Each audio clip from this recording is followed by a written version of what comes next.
Pleasant good morning, Virgin Islands, and happy paradise Tuesday to all. And this glorious Tuesday, November 4th, 2025, here in Santa Cruz. 57 more days before 2025 comes to an end. Once again, welcome to At the Table with Crucian Educator. This is yours truly, Verdell Peterson.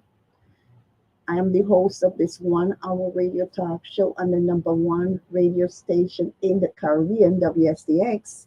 You're listening on your radio dial to 970 AM, and you can see this show stream on my Facebook page. And if you want to have more virtual immersions of all the affairs of the Virgin Islands of the United States, you're welcome to join my Facebook group, Virgin Islands Affairs Forum. Today we have a guest in the studio. And first, let me say this show comes on Tuesdays, 8 to 9, on WSCX 970 AM. We just happen to be running a little late today, so I apologize for that. My mission and passion is to educate, enlighten, and inspire minds. Topics that I usually avoid discussing on this show are not necessarily in this order, but religion, political ideologies, conspiracy theories, what else? Others. I can't think of the others, right? But almost any topic is welcome, except for a few. And I'd like to focus on topics such as civics, education, constitutional development, self-determination, governance, the Revised Organic Act of 1954, justice, law, Virgin Islands history, culture, and heritage. It's a call-in show. You're welcome to call in after the presentation by the guests. The numbers are 340-773-0490 and 340-773-0390. Today, my guest is Mr. Gustav James, a distinguished Virgin Islander, a Crucian like me, and well educated. And we are going to focus on the topic of education this morning. Welcome. Good morning, Verdell, and thank you very much for allowing me to share this time on the program with you. I am very, very honored to be here and to get this opportunity to talk to your listening audience. I love your topic. I think that education is the best opportunity for people in a society like the one we're in, where we have to try to get to a place of comfort and a place where we can, take care of our families and live a decent life. To me, the best path to doing that is to be educated. And once you're educated, you have options. So thank you very much for allowing me to be here this morning. Yes, I would like to give you my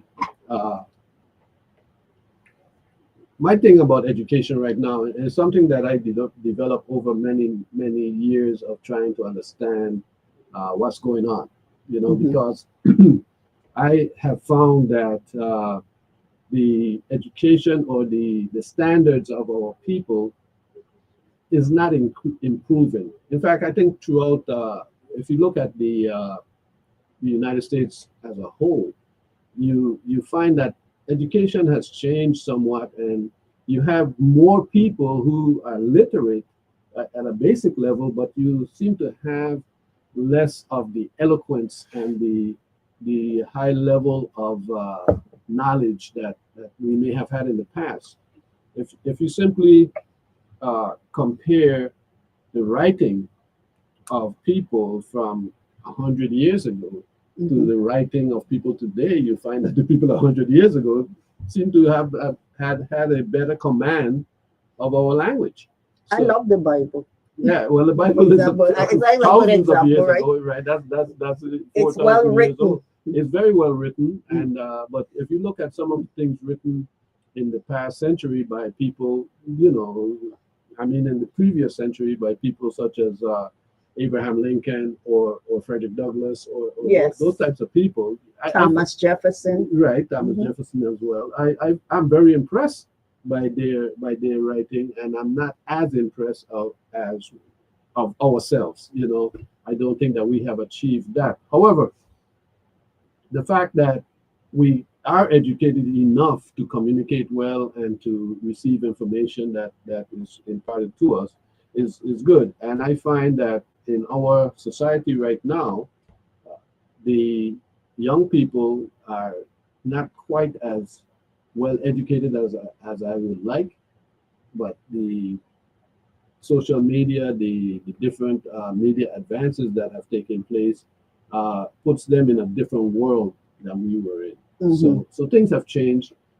I would like to see better education here in the Virgin Islands, though, and I really think that we miss the boat a lot with our children. And one of the areas that I recently started to look at more closely is the 0 to 5, Hmm. because studies have shown, and there have been many studies over the years. Many studies have shown that 0 to 5 is when you actually capture a child in terms of their development, in terms of their outlook in this world, in terms of their relationship with Of the rest of course. the world. So Their when brains are like sponges. they, Then. they are very, very receptive in that period of time. They're learning Mhm. so fast. It's when you hear the numbers in terms of their ability to learn in those first 5 years, Right. it's incredible. It's really incredible. And I've seen it where you see that a child is so able to absorb information at 0 to 5, and then I think that we dumb them down somewhat. I do And think so too, and because I we think should all be multilingual from the yes. from the moment they enter into a formal educational setting. That's when you should be teaching them two other languages besides English. And they should be learning that before they get to kindergarten. I mean, kindergarten Exactly. is 5 years old, and you know that a child will learn a second language much easier if he learned it when he was learning the first language. Exactly. Because children who grow up speaking two languages, they are so comfortable in both languages. Hmm. And knowing languages is an is a window. Yeah. Knowing a second language is a It's an window asset. it's an asset. It gives you additional knowledge. If you know Spanish, you understand what's going on around you better than somebody who knows English. When I say no Spanish, I mean no Spanish plus English. Yes. If you know Spanish and English well, you understand things in a lot of contexts better than someone who only knows English, because so many of the words that have Latin roots will come to you quicker when you speak some Spanish. I mean, if Mhm. you Of course. Yes. if you what they say about a tree is they call it Arbor Day, right? But if you knew Spanish, you would that would come to you quicker than Mhm. somebody who don't know Spanish. Right. So there's a lot of knowledge involved in languages, and I think that we should try to encourage our young children to learn additional languages if we have the capacity, and we do have the capacity, really, because why not? Why not expose our young children to several languages while they're before they get to the age of 5? Right. You know? We're Santa Cruz, St. Croix. Hmm. One of the nickname is the land of seven flags, because we've been under different Hmm. foreign nations. So some of the names here of the estates in Danish or yeah. Danish or in French, like Mhm. Mambiju, Mhm. um, La Vallée. There's so many. So we have all that different Right. background Yes, we because our do. colonial history. But as you know, the one thing that kept us, the people who were enslaved by the Europeans, is to deny us the opportunity to learn to read because they fear knowledge is power. Of Once course it you're is. able to read, Of course so it they is. made sure and imagine how our people fought so hard here in the Virgin Islands of the United States and also in the United States to have that right to be able to Just to be educated. read, to be Just to be educated, and educated. they fought and they fought, and now today we have free education, and you have children dropping out of Right. school. But just to hit on that issue of not educating the enslaved or outlawing the education of the enslaved, I like to use that sometime in my explanation of why I don't believe that these folks who call themselves today white supremacists, I don't believe that they consider that they really feel superior in their heart, in their soul, because I believe that they have an inferiority I think so. problem. Yeah, I think they have an inferiority it's complex. a paradox, but Yeah, yes, I agree with you. because if you were superior, You won't be afraid. you won't be It's like afraid they, to they let. can't learn anyway. Yeah. They're inferior, so what are they gonna be So learning? why are you outlawing? Why are you outlawing the right to learn how to read and write? So but that's an aside. But in terms of the process of educating the young people, 0 to 3 is a time when we only are exposed usually to our parents. A child in those first years don't really it doesn't really have a exposure to other people. So it's the 0 to 3 period, and if you take it all the way to 5, because many children don't leave their home until they get to be the age of 5, Right. and so uh, it's dependent on the parent. And if a parent is not well prepared, Mhm. not well equipped to educate or to nurture that young person, then you have this perpetual this continuation of less than Mhm. education. People who are not well versed may end up with children who are now Right. as handicapped as their parents. And so, as a society, I'm a firm believer that we cannot raise, we should not attempt to raise children as a nucleus or as a small group, such as a family. I think that we should use the concept of it takes a village to raise a child. Right. I think that is important, and I think that we, the people in the society, should look to all the children. Look at all the children born in this community, all the Mhm. children living in this community who are any age from 0 up. Mhm.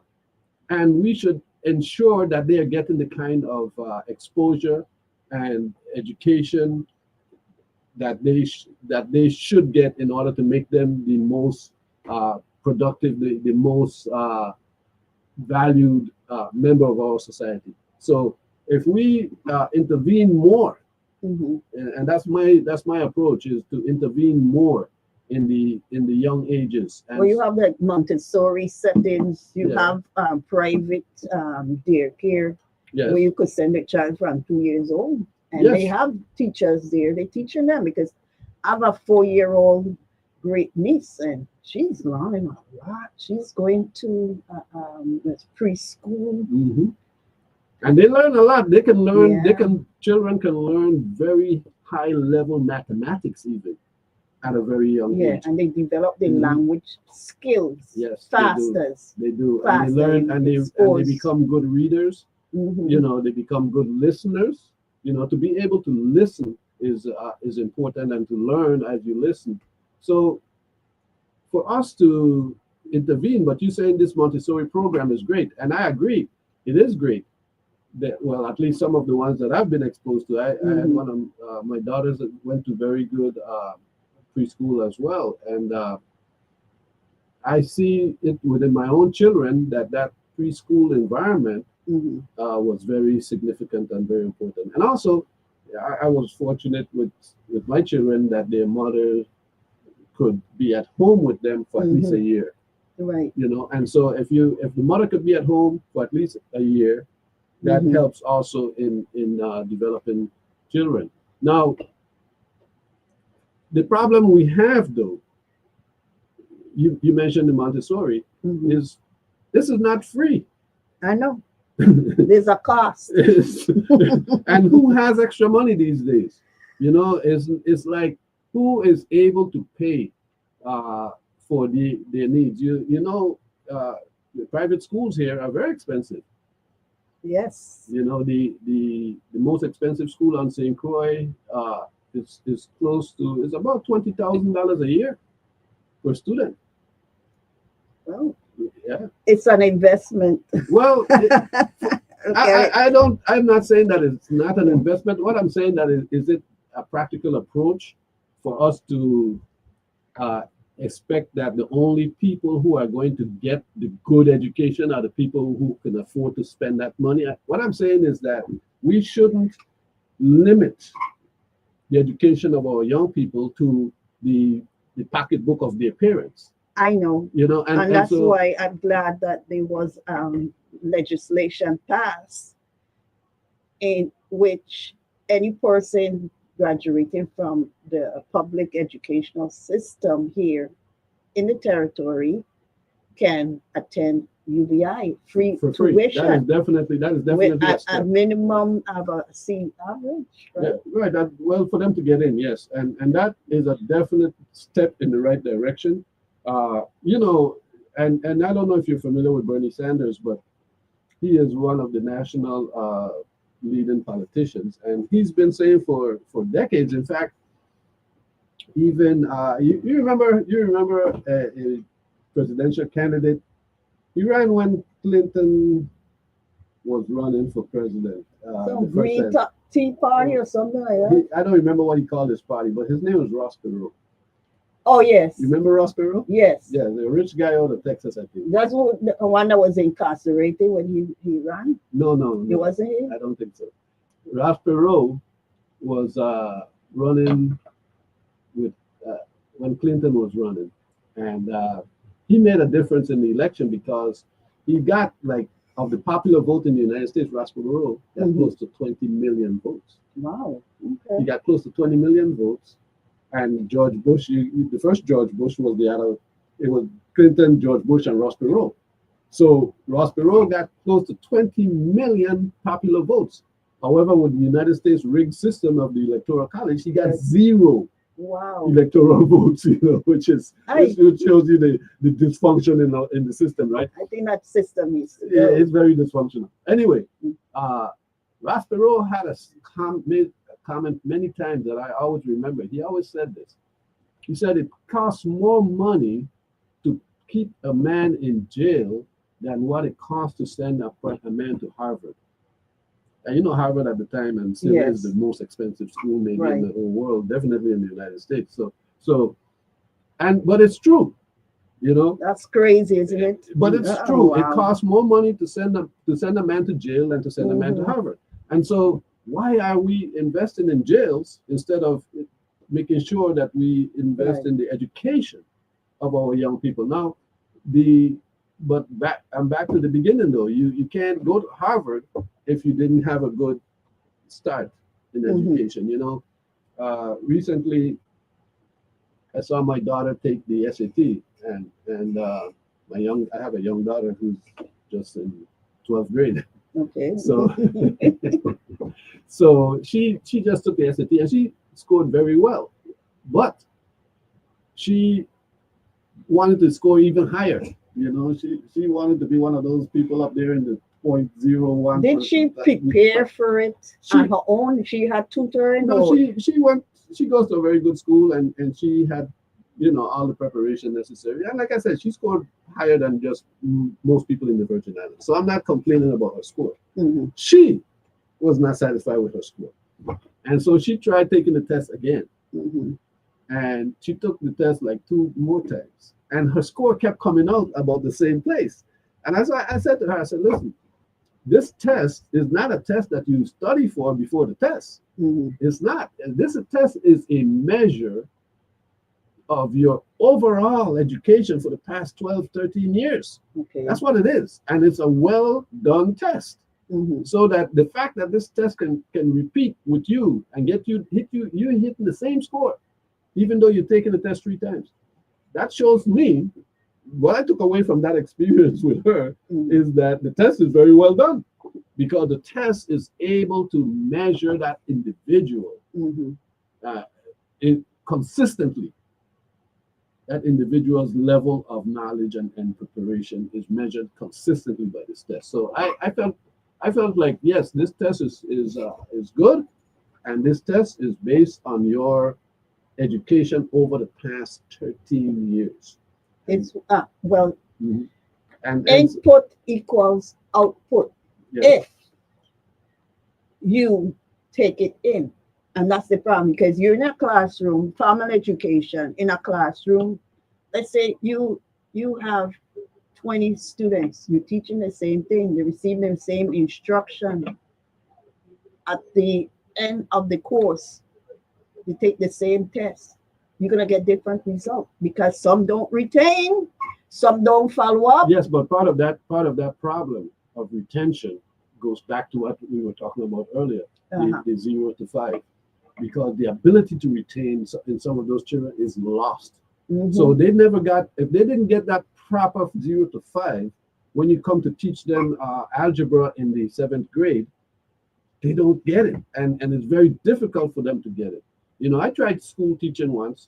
I don't know if you knew that. No. But I was a school teacher. I know your brother was. Yeah, I taught school for 1 semester. Okay, I actually had dropped out of college, and since I was an engineering student, I had a lot of math.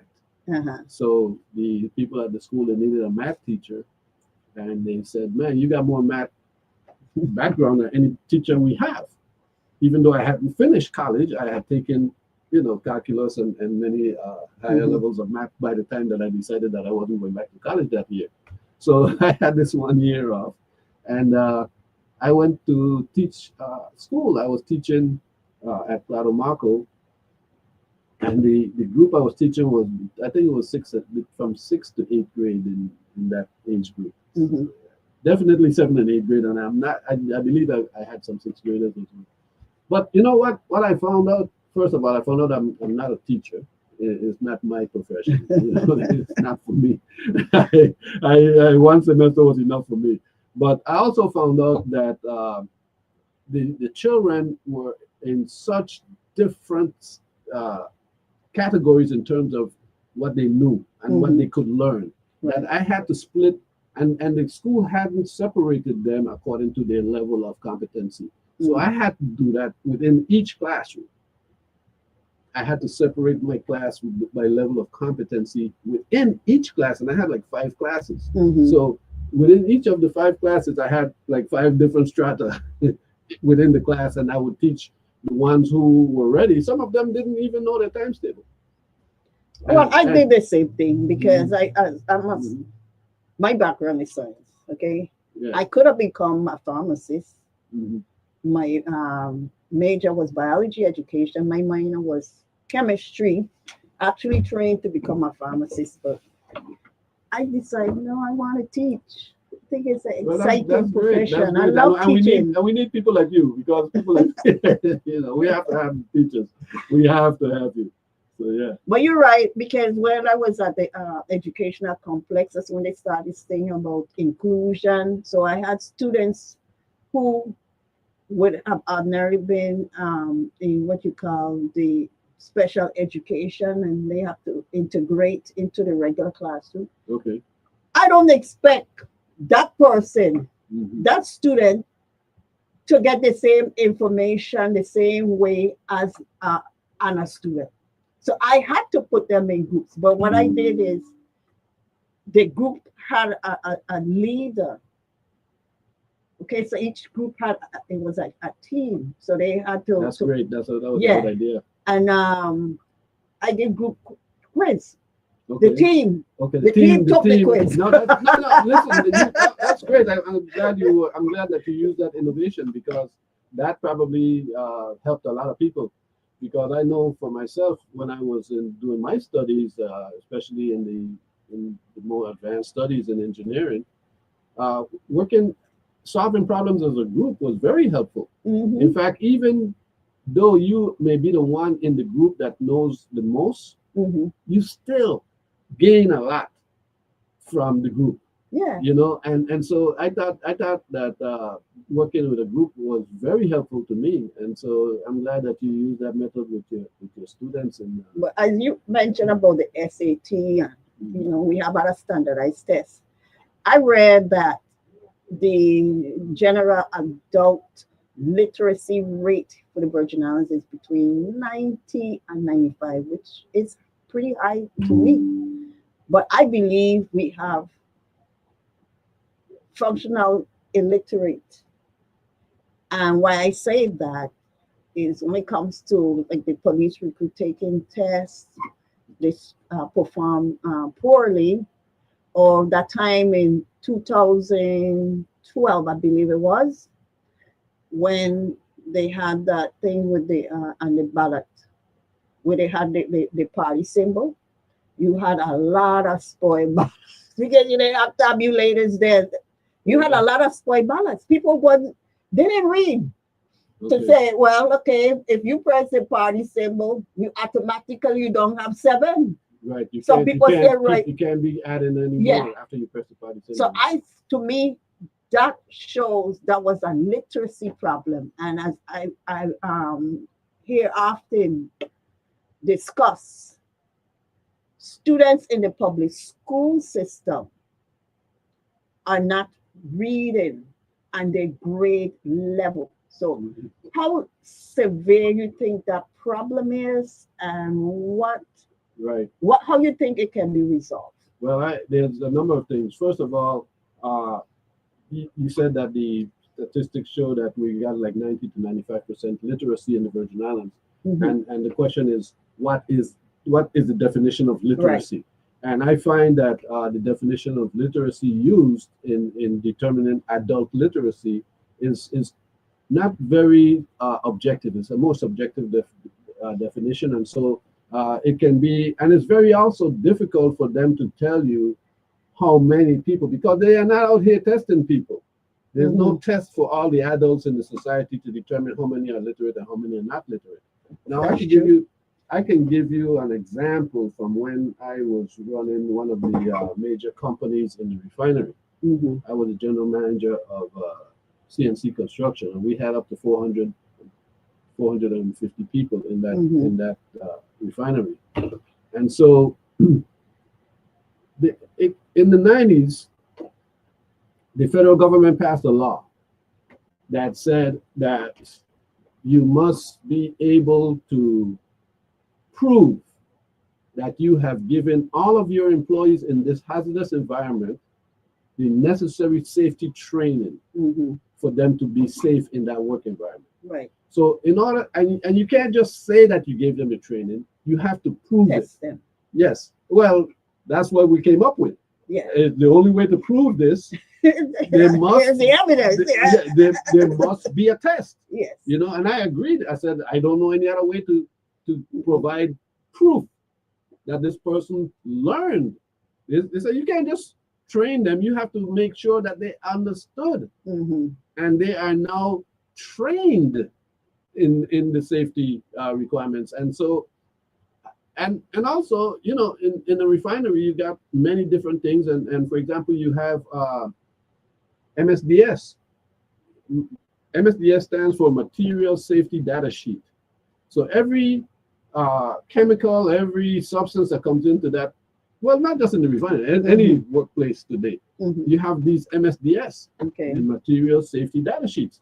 If you can't read that MSDS, you're theoretically you're not prepared. You're not, and so MSDS is not a simple thing for somebody who can just barely read to understand. So anyway, we had to give a test, and not just to incoming employees, but in order to comply with that law, and the law was called Right to Know. In order to comply with that law, we had to test all of the employees who were current and incoming, and we had disappointing results. Wow. Yeah, we had disappointing results because the level of reading and mathematics, I believe that the test was somewhere around 6th grade. I checked the test myself. I looked at the test. I took the test. I just made sure that I felt comfortable with giving this test to people. So I personally got involved and looked at the test, made sure that the test was not too complicated, and tried to make sure that it was done properly and the people actually took the test. And so yes, and I would say, and I asked the people who were really into it, the educators and stuff that were administering the test, I asked them what level, and they said this is about a 6th grade level test. And we had quite a high level of people who could not pass the test. Wow. Yeah, and so, of course, some of them were your best employees too. What did you do an analysis to see what factor resulted in the highest scoring candidates? Well, the highest scoring candidates tended to be people who had more formal education. Yes. Okay. And you could you could associate some of the results with based on their background. Yes. So there was a correlation between level of education and ability to pass the test. That's what knowledge is for. Education. Yes, education that did make a huge difference. Yeah, I had a friend when I was going to the university in the States. He wanted to be a doctor, but he was not a good test taker. I was a better test taker. I could take tests. I score high, but I was lousy in the lab. As far as the practical, I was a total klutz in the lab. But he was excellent. I mean, very knowledgeable, very skillful, but he couldn't pass MCAT. Wow. So he didn't become a doctor, but he must have had multiple degrees, masters in so many different things. But not a doctor. No, so test taking it's critical to be able to pass a test.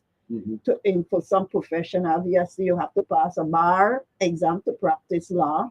You have to pass the MCAT to be certified as a physician. So yeah, test taken. So I mean, and we did have a lot of, like I said, very good employees who were not able to pass the test, and so it was a difficult situation because they had to pass the test to stay in the refinery. Right. So we got tutors and help and. Oh, that's when they built that school there. No, they had the school before that, but we used it. We used it then. The vocational school. Yeah, they had the whole Provenza school before this. But so that's not functional no more. The government, the VI government owns that facility right now. Is it in operation? No, it's not. Oh wow! Yeah, but the VI government owns that. It could be. Yeah, it could be, and there's lots of potential for the government to, get engaged with teaching people different trades and whatnot if we wanted to. And one of the things that, like I said, we had very good tradespeople who some of them could not pass the test, but they were so skilled that we took very extensive steps to get them to the level of passing the test. And that effort was successful. That's so it went well. But in all, it was interesting also though for me that some of the incoming young people were unable to pass the test, and so that bothered me more than the old trades guys who I knew had gone to trade school and got trade training. Some of them not from St. Croix, many of them from other places, but they didn't get the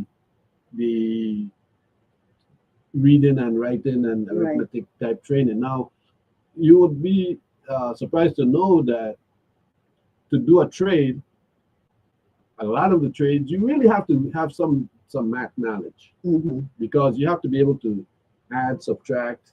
You know, sometimes you have to be able to work with angles. So, as a pipe fitter or a carpenter, you have to be able to do fractions. Of course. You know, and so Technical field. yeah, yes, and so these people may have been skilled enough mathematically, but still their The reading. was not up to par. So, Well, I get it because yes, you may be to do mental math, but if you can't read, you could calculate. You have people who yeah, crunch out numbers in their head, right, but give them a word problem. and that's the thing, they don't get it, and so that's important. But the whole idea that some of the new young people that was taking the test were unable to pass it as well. That troubled me more because that showed me that the school system was failing them. So it's a deficiency Yes, in our public school system. definitely, for sure. definitely. And as we mentioned, the grade, they're not reading on the grade level. The statistics showing that. And now we're in the digital era. And so the workforce is going to be different in the future than it was in the past. Yes. And just one of your thoughts on this, should digital technology be incorporated in every of the the governmental departments, especially education, and how would you propose that could be incorporated? Well, I think that digital and I think that's education of the young people. Not your question got two parts. Part is in the educational process of getting a child through 12th grade. Yes. And the other part was about within the VI government. Government. Okay, in terms of the educational part, children from 0 to 12th grade, I believe that yes, we should definitely tailor their education to incorporate what's going on in the world. For example, a child getting out of 12th grade really should probably know how to make a website. I agree. Why not? That's something that they work with. That should be part of curriculum. Yeah, teach them that. Teach them how to make a website. Teach them how to do basic stuff. I mean, when I went to college, is when we were learning how to code. You see, in computers. Today, you don't have to code anymore because all the programs are pre-done. But back in my day, you had to write the program. So that was an interesting experience, and it was useful in getting, being able to, for example, to solve a problem. When I worked for the automotive industry, to solve a problem about the suspension of a car, for example, and you had to do various calculations with the computer program. Now you could write the process for solving the problem once. She just did it once, and then all you had to do was change the variables, and you could do multiple calculations in no time at all. Whereas back in the day, before we had that computer, you would have to do that calculation every time, and you would have to. I remember before we even had calculators. I remember when we had to use. Oh my God! You ever used a slide rule? No. You know what a slide rule is? I've heard. You've seen it, yeah. A slide rule is what we had to use, and so it was quite a change when we went from the slide rule to the calculator, but it was a good thing because the slide rule, a lot of people could not master the slide rule, and just about when I thought I had the slide rule mastered is when the calculator, the TI came out, and there goes my slide rule skills.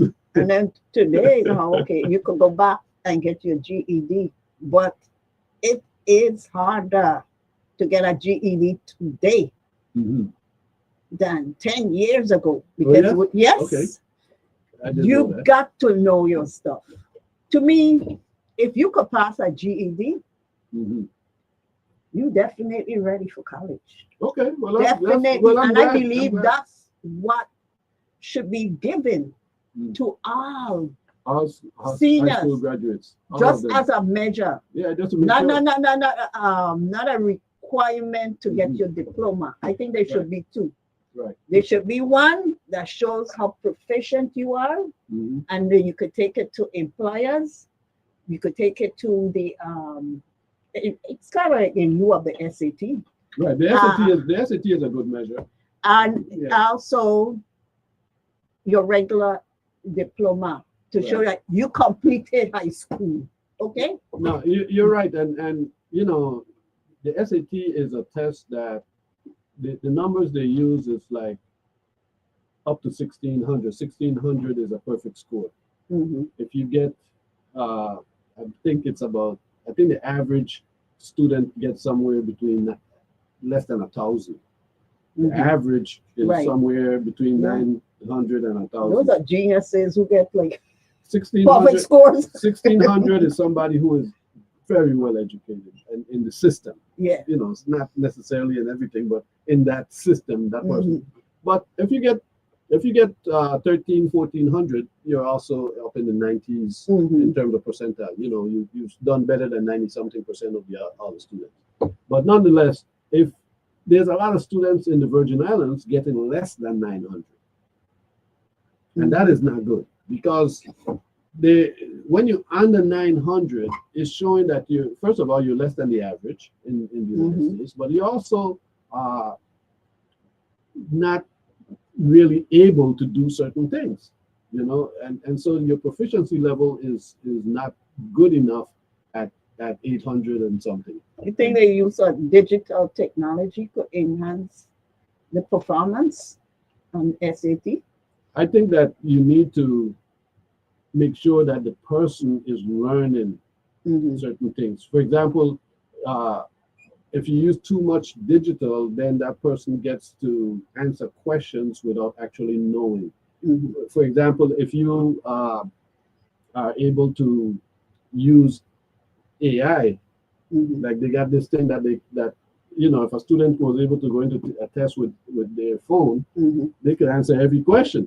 Mm-hmm. You know, because that phone, you could just type in boom, boom, boom, and get the answer for just. But this is what I'm saying. With the GED now, Mhm. it has to be taken on a computer. It's programmed. It's a set up. set up computer, yes. Yes, it's a setup, and you have the part like an essay type. Okay. But for the most part, yeah, it's objective A, B, C, D. Mm-hmm. So they could easily, get the results. Okay. However, you do have the part where you have to express in language. You have to write it So, down. and it's a calculator built into the system, because people think, well, oh, they could cheat. No, because it's word problems. Yeah, you got, It's only for speed. right. You got word problems, and yes, you need the calculator. It's just that you can't It's for use speed. and your calculator is fine, and the calculator on And the it's phone. time Yeah. just like the SAT. Mhm. So I am saying, as a good measure, Yeah, the GED is a good test, is what you're saying. yeah, Yeah, and that makes sense, and I'm glad to even, hear that. yeah. I mean, Yeah. and I had the experience of being a GED instructor. Okay. So I mean, it's like when they throw lemons that you make lemonades. I'm one Yeah. of those transfer teachers.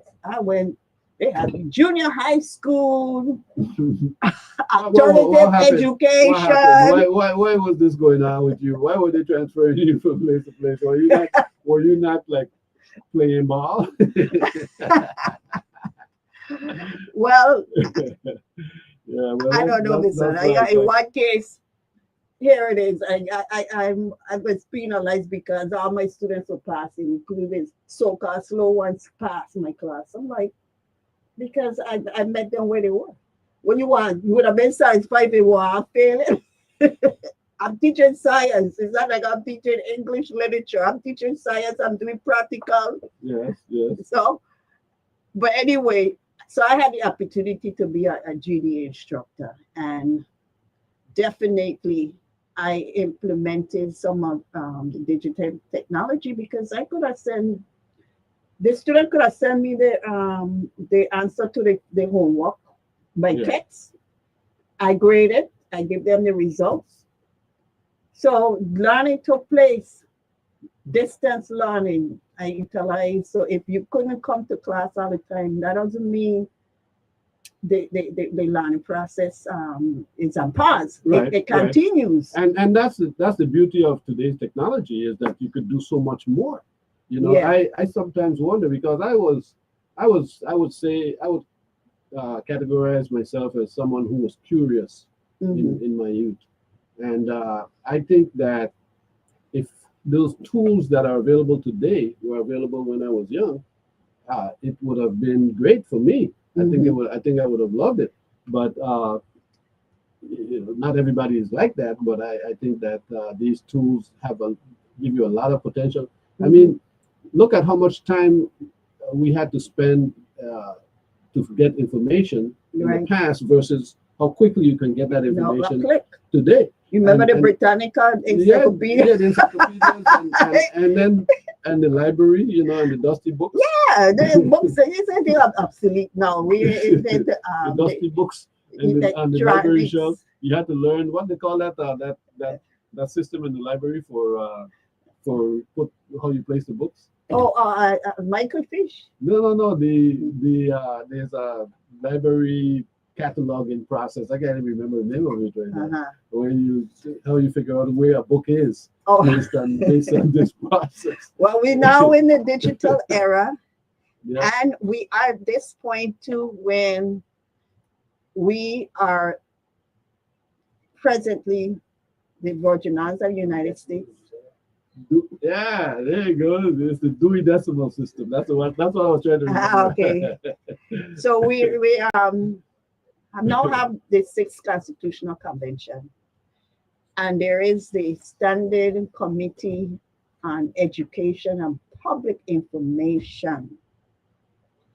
Have you had an opportunity to review any of the work done by this sixth constitutional convention?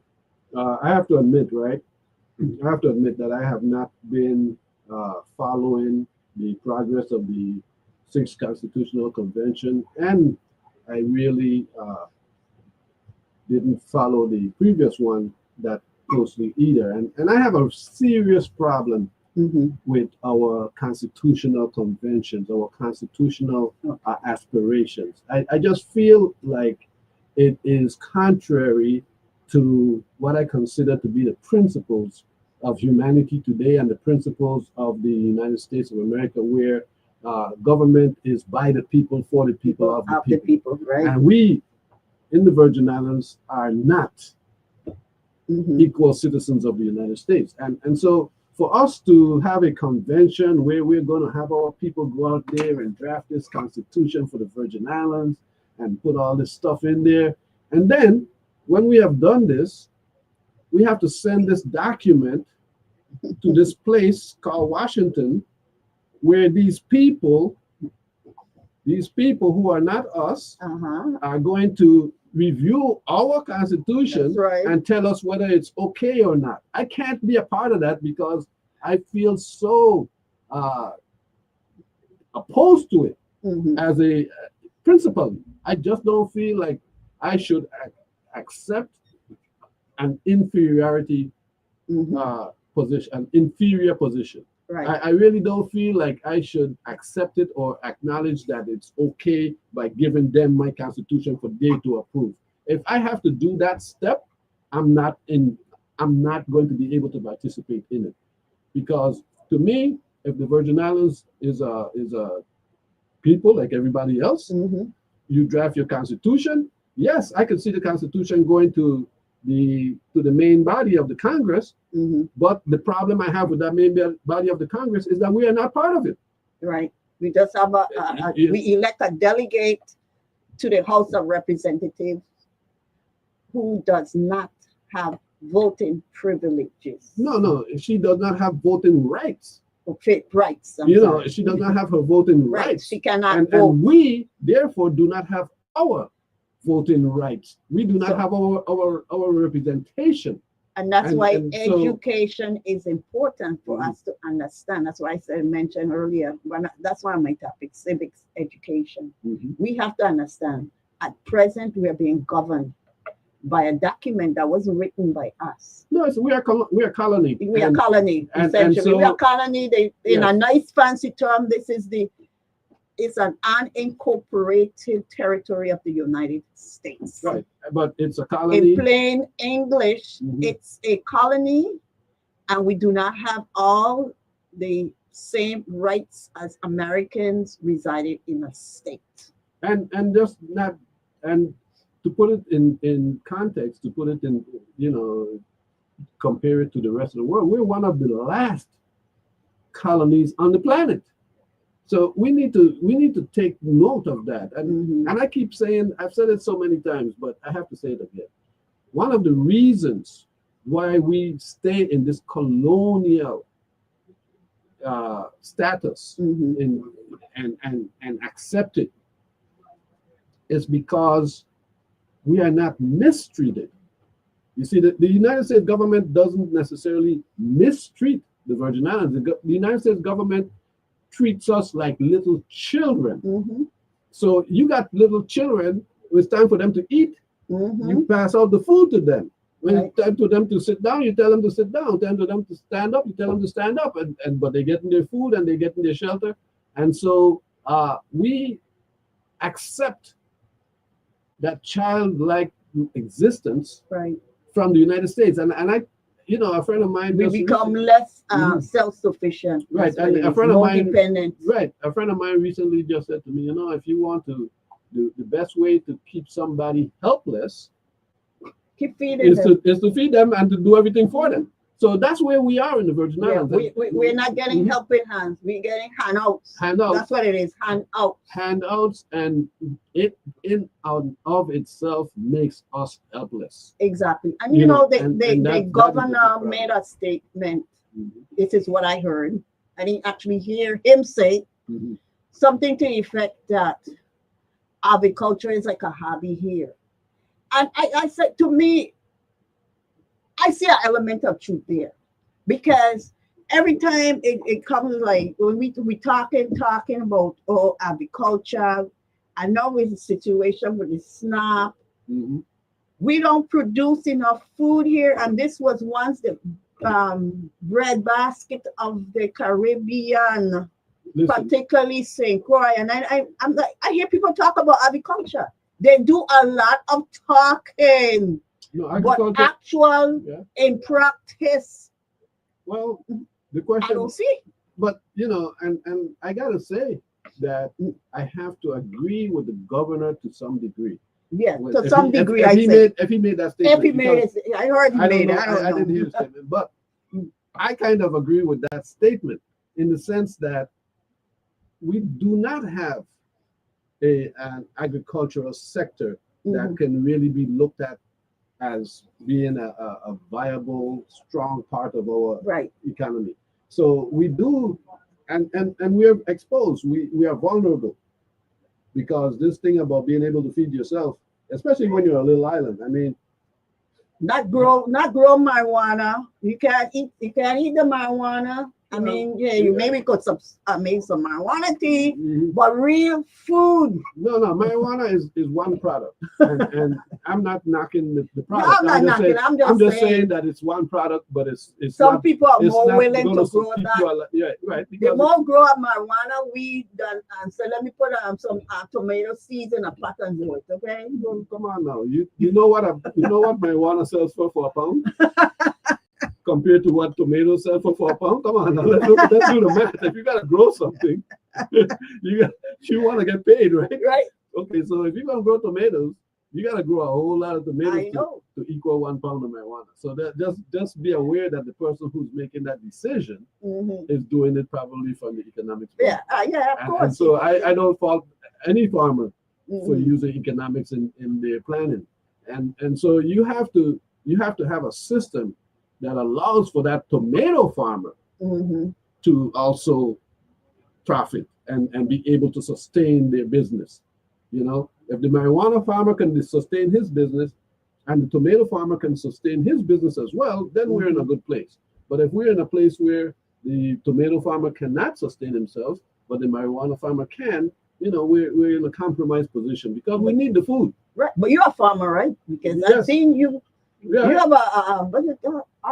Orchard of is it called? yeah. We have the palms, the royal Yeah. palms, but yeah, and I am a licensed farmer, and I grow. That's what I grow. I grow like royal palms as well. But there are products out there that we need for food, Mm-hmm. And one of the things that I would like to see us advancing as well is aquaculture. I'd like to see us do more raising of seafood uh, because Right. we have such an enormous We have the sea. We're resource. We, surrounded. we, we got an enormous ocean. We got limited land, but we have an enormous ocean. So I would like to see us get deeper into Right. aquaculture, and aquaculture is a reality of the future. I don't believe that the world is going to be able to continue to eat wild fish. Just like how we don't eat any wild food from the land anymore. All Mm-hmm. the food we eat from the land Processed is and is stuff. is, is grown I or wonder why controlled. it with the chicken that and Yeah, then all some of of it, them all of it, fast food. all of it. Not Is it everything real is farmed. chicken? Well, the chicken, I don't eat that stuff. So Biological. I don't eat that stuff. So I don't and I don't encourage people to eat it either. But the food that we eat comes from farms and comes from controlled environments, and so except for the wild fish. Mhm, that's And true. yeah, and but the wild fish is limited in quantity, and so we're going to end up having to farm fish as well.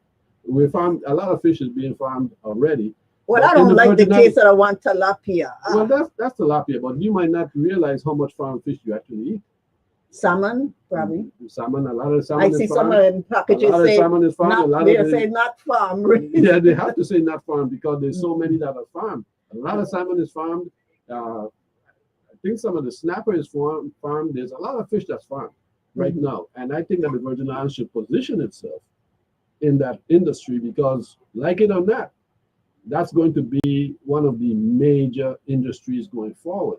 Is And in Mhm. the Virgin Islands code, my understanding, there's a Mhm. section that say agriculture education supposed to be part of the curriculum as well as um fin- financial literacy. And I don't know how these things are they actually being enforced or what. So we really got to take a deep dive into the curriculum and seeing the impact of the digital technology, and we do need a lot of reforms in education. Mhm. Yes, we do, and the agriculture as part of education is good.